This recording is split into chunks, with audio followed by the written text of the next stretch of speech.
كيف يكون للمشركين عهد عند الله وعند رسوله إلا الذين عاهدتم عند المسجد الحرام فما استقاموا لكم فاستقيموا لهم إن الله يحب المتقين.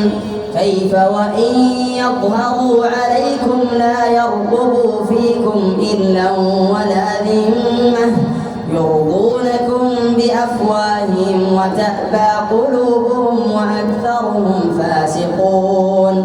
اشتروا بآيات الله ثمنا قليلا فصدوا عن سبيله إنهم ساء ما كانوا يعملون.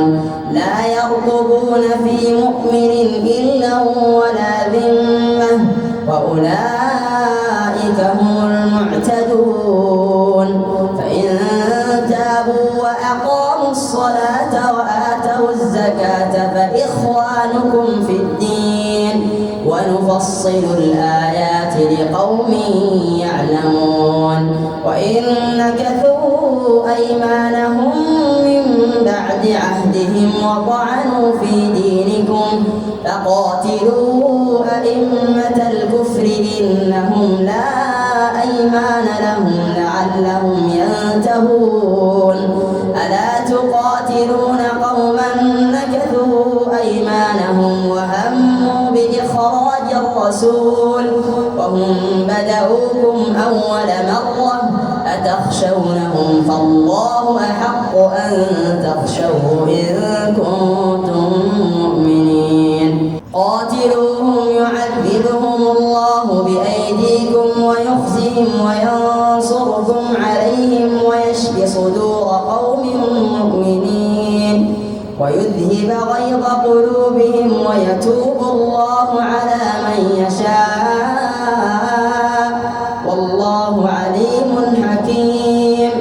أم حسبتم أن تتركوا ولما يعلم الله الذين جاهدوا منكم ولم يتخذوا من دون الله ولا رسوله ولا المؤمنين وليجة والله خبير بما تعملون. ما كان للمشركين أن يعمروا مساجد الله شاهدين على أنفسهم بالكفر أولئك حبطت أعمالهم وفي النار هم خالدون.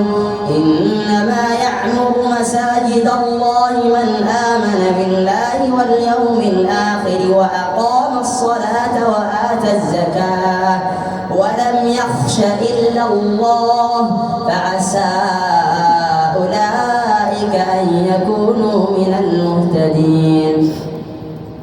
أجعلتم سقاية الحاج وعمارة المسجد الحرام كمن آمن بالله واليوم الآخر وجاهد في سبيل الله لا يستوون عند الله والله لا يهدي القوم الظالمين.